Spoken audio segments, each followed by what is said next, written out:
Because there is a widespread belief in the supplement world that Chinese source ingredients are inherently suspect, lower quality, more likely to be contaminated or adulterated, less trustworthy than domestic or European alternatives. I understand where this comes from because there have been real documented problems. Some of them have been serious, and there is a reputation for Chinese goods because of that. But here's what that framing misses entirely. A significant portion of the global supplement ingredients supply chain comes from China. Vitamins B and C, amino acids, a huge range of botanical extracts, ingredients in products from brands you already trust, Solaray, Natural Factors, and 100 other brands that you probably have some of in your cabinet at home right now are getting materials from China. Nobody brags about it because it doesn't sound good, but it is just the global manufacturing reality. The question is, does it matter? Welcome to Vitality Radio, the podcast that helps you make sense of natural supplements and thrive without pharma drugs. I'm Jared St. Clair.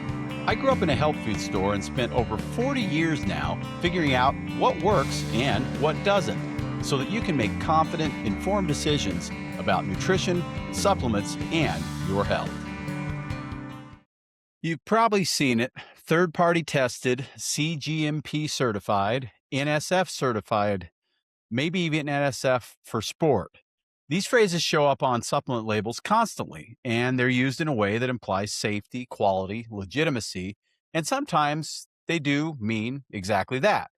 But here's what I want to talk about today, because not all of these phrases mean the same thing, and the gap between them can be significant.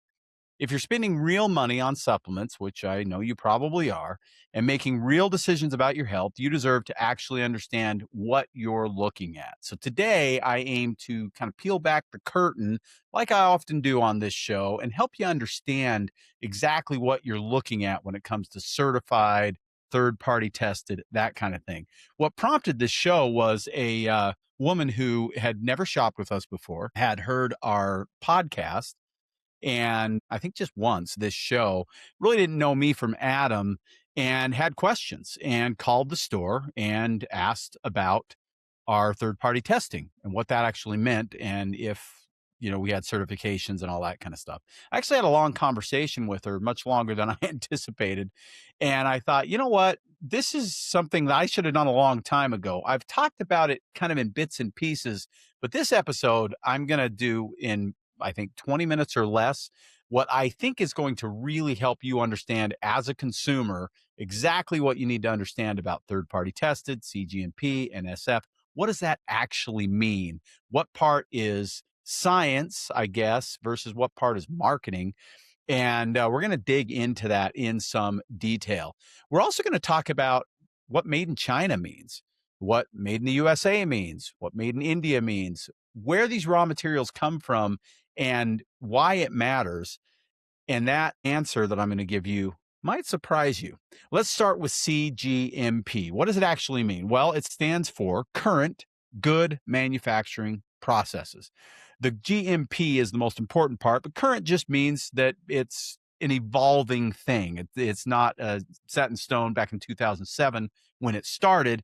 It's actually been adjusted since then. These rules cover facility cleanliness and equipment calibration, testing for raw ingredients before they go into the product, documentation of every step in the manufacturing process, batch records, employee training, and quality control checkpoints throughout production. And it's an FDA formalized program for dietary supplements specifically. The core idea is that cGMP compliant facilities can demonstrate with documentation that they put on the label what is actually in the product, that the product is free from contamination, and that the process is consistent from batch to batch. Meaning, if you bought a bottle from this lot number and you buy a bottle from that lot number, it's the same stuff, just made at a different time. Here's the part that should give you a little bit of pause, though. The FDA requires technically cGMP compliance for supplement manufacturers, but the FDA does not pre-approve supplements before they hit the market, and FDA facility inspections happen, but not on any kind of predictable every year schedule or every facility out there, which means some facilities are never actually tested at all, or visited or inspected, I should say. which means the legal requirement is technically real, but the verification isn't always as tight as you might hope.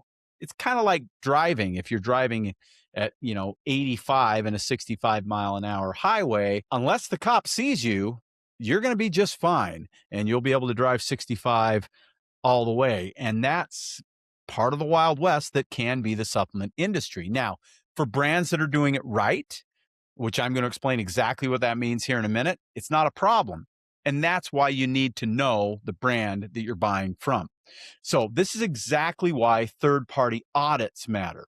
When a facility is cGMP compliant and has been independently audited by a credible third party, that meaningfully is more credible than a self-declaration, because anybody can literally print cGMP facility on a label, but not everyone can actually pass an outside audit.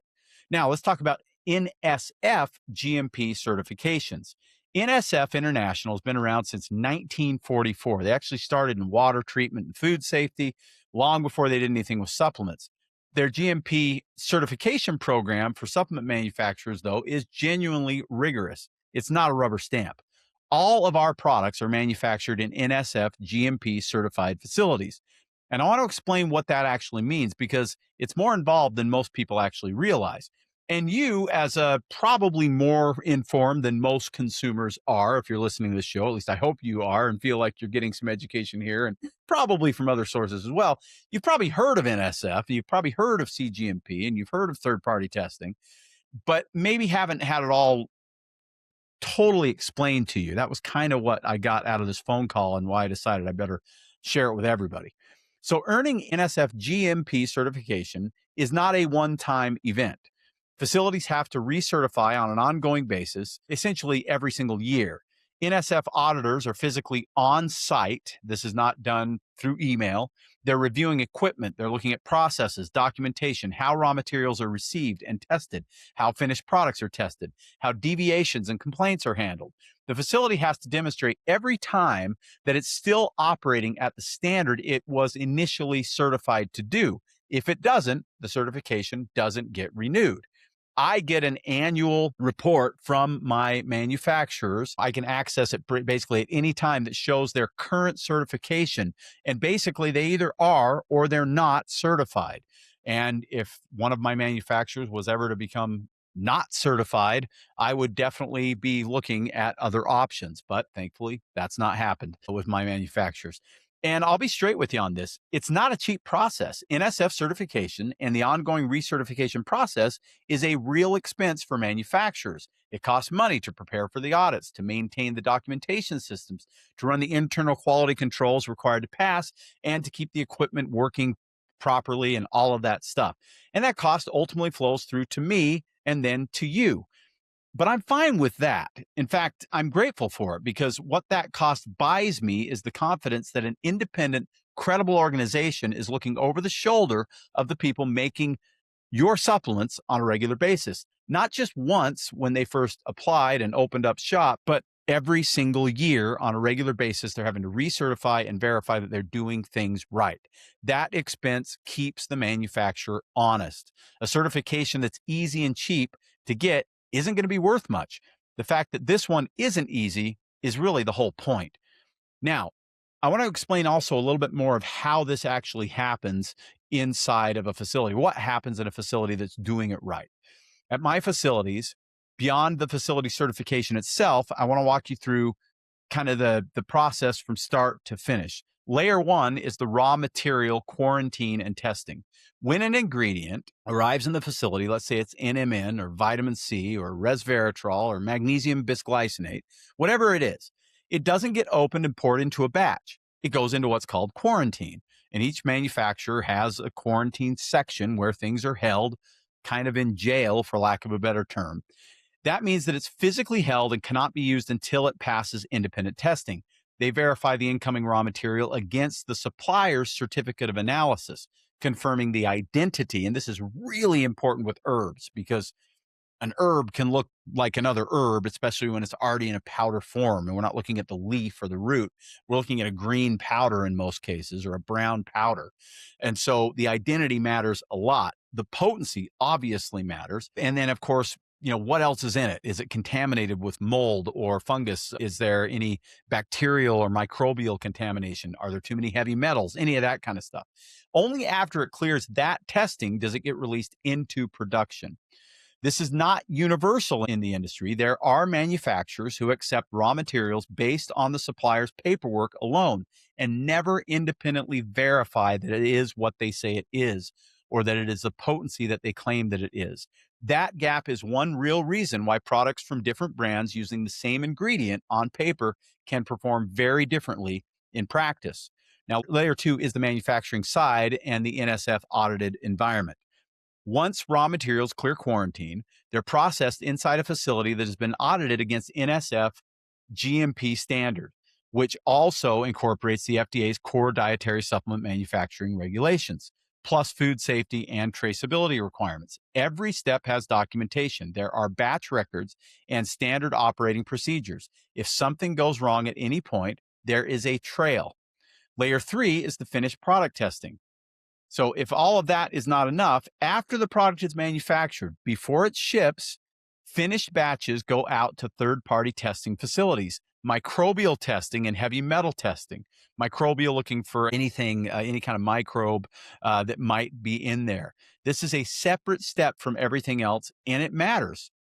Why does finished product testing matter even after all of the above has already happened? Because you can start with clean raw materials and a clean facility and still end up with an issue that emerges during the manufacturing process itself. Cross-contamination, equipment factors, environmental variables. Finished product testing is the final confirmation that what came out the other end is actually what it's supposed to be, both in terms of what's in it and what isn't. Put those three layers together: incoming raw material quarantine and independent testing, manufacturing inside an NSF audited and annually recertified facility, and finished product third-party testing, and you have a quality system with multiple independent checkpoints. Each layer is designed to catch something the others might miss, and that is exactly the point. Now, NSF GMP versus NSF for sport. Have you heard of these two things? You might be familiar with just ingredients. They have protein powders that are NSF for sport certified and protein powders that are not. If you haven't caught Carl in talking about this, why do you think this is? It gets a little confusing for sure. And also, I can tell you that our products are made in an NSF facility, but they will not say NSF on the bottle. And I'll explain why that matters in just a minute. So this is where I want to spend a little bit of time because it can get a little bit confusing, but I think I've got it simple enough that it's all going to make sense. NSF GMP certification, which is what my facilities carry, covers the manufacturing environment itself, the facility audit, the processes, the documentation, the raw material testing, all that kind of stuff. NSF for sport, or its older sibling, which is NSF Certified for sport, is a different program entirely. It was built specifically for competitive athletes who are subject to drug testing. Products that go through this program are screened against a list of over 270 substances banned by major sports organizations. WADA, the NFL, the NCAA, MLB, and so on. Stimulants, steroids, hormone precursors, masking agents. The idea is that an athlete can look at a product with that certification and know it won't trigger a positive test.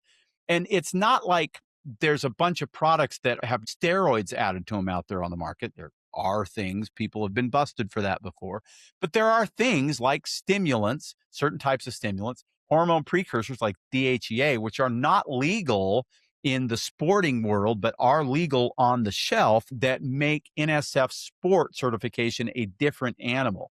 So for that population, people are actually drug tested. It's a genuinely valuable program. If you're a professional or collegiate athlete and failing a drug test could cost you your career, then you really want that assurance, right? But the honest question is that you? For the vast majority of people listening to this show, you're not subject to WADA testing or NCAA testing. Are you competing at a level where a contaminated supplement would cost you your season? Probably not, right? So here's where it can get practical, and this is part of it that's important. I already said I'm okay with the expense of NSF certification and third-party testing and all that, because I want to make sure that my manufacturer is not cutting corners. I want to make sure that what I believe is in the product when I formulated it and ordered it is what's in the product so that I can look you in the eye and tell you that that is exactly what it is. However, can you actually go further than you need to with some of the certification? Because if I were to certify everything in NSF Sport, that would be an additional layer. If I were to certify everything with the NSF badge, that would be an additional layer. And for what we do, I don't think it's worth it. It's worth it to make sure that all of those other things are taken care of. But basically, all of that certification and verification for me is enough without driving the cost of the product up higher just to put a badge on the label. So when you're already manufacturing at the NSF GMP certified facility that independently tests incoming raw materials and does all of those other things, formalizing it by putting a logo on it, to me, is just an expense that is unnecessary. We've made a deliberate decision not to pursue product level NSF or NSF for Sport certification for that reason. Because for me, when I'm looking at supplementation, I'm looking at a few things. I absolutely 100% need quality, and I need verification that what I say is in the product, what you're reading on the label, is what is there. As long as I'm comfortable with that, I don't need an NSF on my label specifically on that one product just so that I have to charge you an extra dollar or two or whatever. At that point, for me, it's more marketing than anything else, unless you are a collegiate or an Olympic or a professional athlete. If you are, frankly, that NSF Sport certification matters. For everyone else, I think it's overkill. Now, I want to talk about something that is frustrating for me, like so frustrating for me, and frustrating for you. And it sometimes makes you frustrated with me. We've been out of two very, very popular products. Now, by the time this show airs, they both should be back in stock, crossing fingers. One of them is my second most popular product that I sell, the Ultimate Vitality Multi. The Ultimate Vitality Multi, really our flagship product. It's the one that, of everything that I sell, is probably the one I'm the most well known for. And when it's out of stock, it hurts in a variety of ways. It hurts financially because I can't sell it. And it hurts from a credibility standpoint because you're looking at me saying, what is this guy? Is he professional or not? Why can't he keep this great product in stock? What's going on here? The other product is NMN powder, Vital NMN. So let's talk about the NMN first. We've been out of stock on that. As I'm recording this show, we've been out of stock on that product for nearly 2 months. That, I'd like to say it's inexcusable, but I actually have an excuse, and let me explain how that works. This product has 2 ingredients. 2. The Ultimate Vitality Multi has so many ingredients, dozens. 2 ingredients in the NMN powder. One of those is NMN, and the other one is resveratrol. Well, guess what? We want those 2 ingredients in there because they work synergistically together. They make a lot of sense. They have this awesome complementary mechanism. But when this product was brought into the manufacturer, one of the 2 ingredients did not pass the testing, and that's the resveratrol. Resveratrol did not pass the test in that it had excess microbial content. Basically, it was above what is considered a safe level of microbial stuff, for lack of a better term, okay? Now, here's the interesting thing. Truth be told, what was in there at the amount that is in there probably would not make anybody sick. It just was a little bit above the legal limit. And if we weren't NSF certified or simply weren't honest, we could have snuck it through. And we could have sold it to you and said, here's our product. And I wouldn't have been concerned about anybody getting sick. And I wouldn't have any angry customers. But I'm not going to do that. First off, if I wanted to do that, I couldn't, because NSF certification, third-party testing, my manufacturer is being kept honest by that, and I'm being kept honest by that. Now, if I was making it in my own back room, then yeah, I could pass it off. But I want you to understand that distinction. It matters. Like, it matters a lot, right? If I was the kind of guy who said, I got to have this product on the shelf, I'm going to lose hundreds and hundreds and hundreds of dollars really in 2 months, multiple thousands of dollars in sales on this one product. That hurts. I might not get those sales back. There's a really good chance that somebody, probably multiple somebodies listening to this show right now, maybe you, has been waiting for that NMN and finally gave up and said, I'm going to get my NMN somewhere else. I can't get this from this guy. And I love NMN. I want to be on it. And I may have lost that sale. And I may not have lost that sale just once. I may have lost you for the rest of the life of you taking that NMN product. I don't know. But I specifically work with manufacturers that have all of these certifications, verifications, these checks and balances in place because I don't want them to cheat me and me accidentally cheat you. And I don't ever want to be tempted myself to pass something through that I shouldn't be passing through. Now, I like to say that I don't think I would ever do that, but I don't even have that option. And I think that's awesome because I made that choice originally when I chose the manufacturers that I chose. And it just keeps everybody honest and all of the integrity up and all of the checkpoints in place. And unfortunately, I've got some angry people because I can't get that product right now. Now, again, by the time this airs, I think that product will be out on the shelf again. In fact, I think it's coming in the next week or so, but it's been 2 months and I've lost some money for sure. And I hope I haven't lost any customers. The Ultimate Vitality multi-story is a little different. And honestly, it's a story about something largely outside of my control, which is our government. Ultimate Vitality Multi contains something called sulbutamine.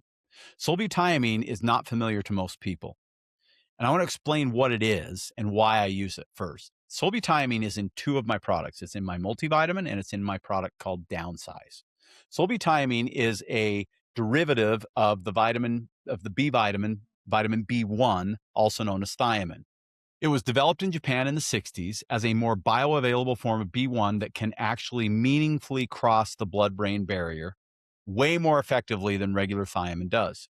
It is completely legal in the United States. It is not a controlled substance. It is not on any banned list. It is a completely legitimate, well-characterized compound with research behind it supporting energy, metabolism, and cognitive function.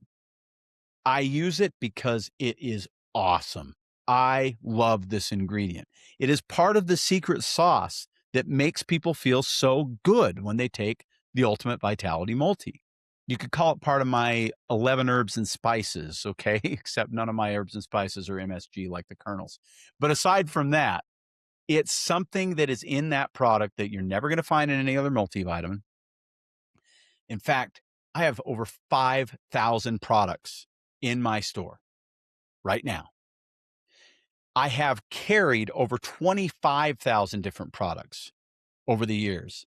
And in that time, I've only ever had 4 products of 25 plus thousand that have ever contained sulbutamine. And 3 of them were my formulas. And now 2, one of those formulas isn't on the market anymore. It's not commonly used in America. And there's a reason for that.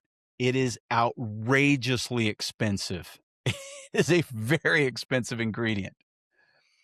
It comes from Asia. It's made in Japan and it's made in China. It has very good research in that it provides about half the amount of energy that caffeine does, but without being a central nervous system stimulant. So it has this really cool, unique place that it belongs that makes it very, very different from anything else. But because it's not used very much, most people have never heard of it. I almost never run into anybody that knows what the heck sulbutamine is. And the problem with that is because it's expensive and nobody knows what it is, manufacturers aren't using it because it doesn't help from a marketing standpoint to have it on your bottle. I don't call it out on the front of my multivitamin. I don't say with sulbutamine because nobody would care unless they heard this podcast. It drives the price of my multivitamin up significantly. It just is what it is. But most people that take Ultimate Vitality Multi, because of the Suma and the ginsengs and the sulbutamine, love how they feel on this product. And this is what's happened. It's not commonly found in America. This particular batch is coming from China.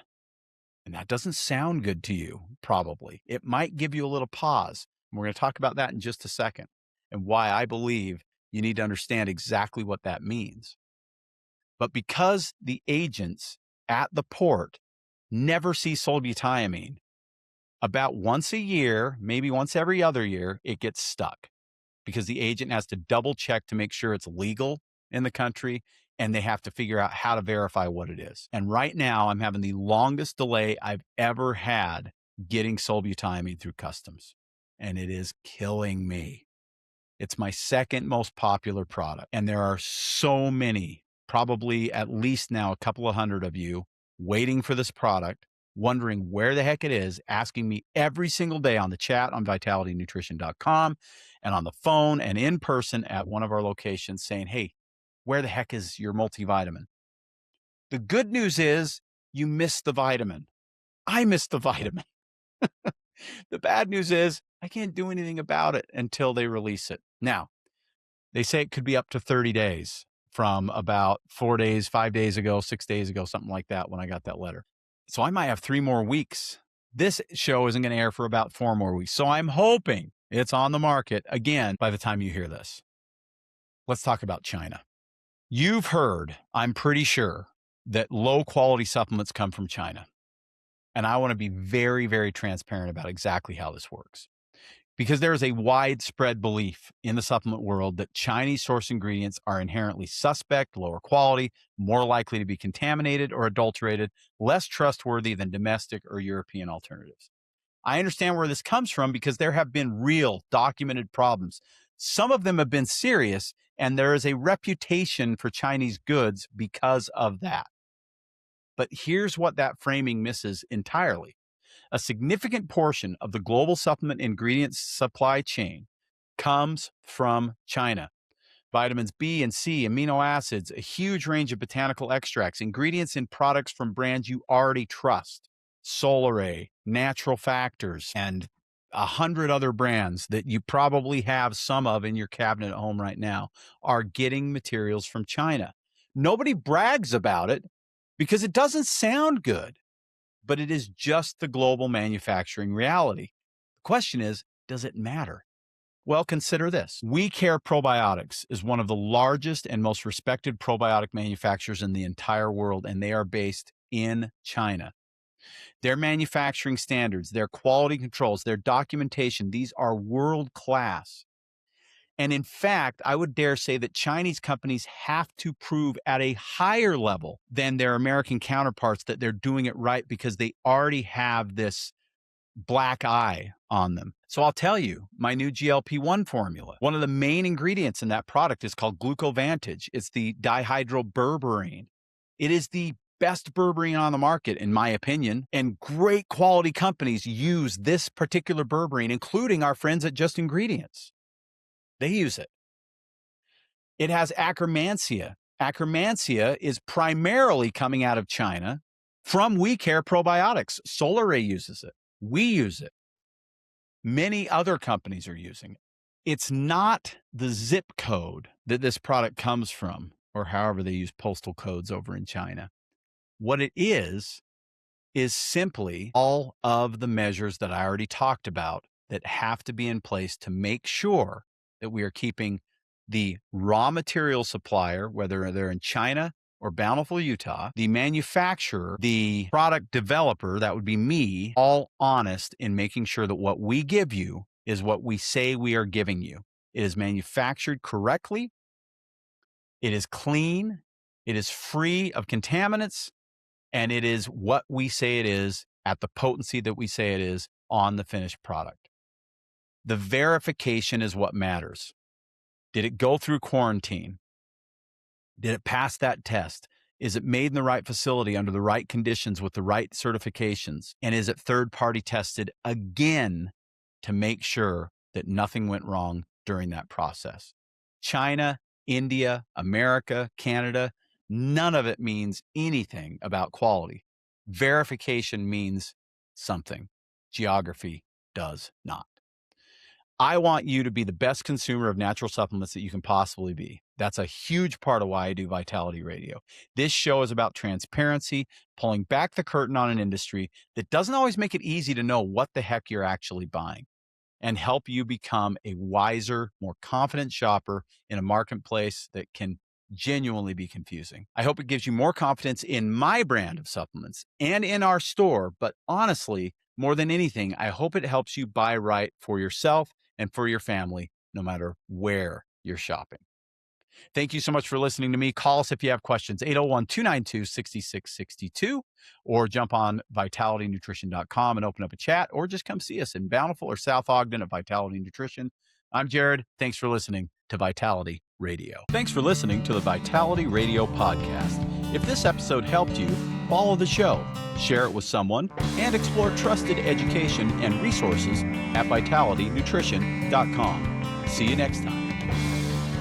Hello, everyone. I hope you enjoyed this week's episode of Vitality Radio. Just a reminder that this podcast is for educational purposes only. This podcast has not been evaluated by the FDA. This podcast is provided with the understanding that the information shared is not intended to diagnose, treat, cure, or prevent any disease. This podcast is not a substitute for professional care by a medical professional. Thank you.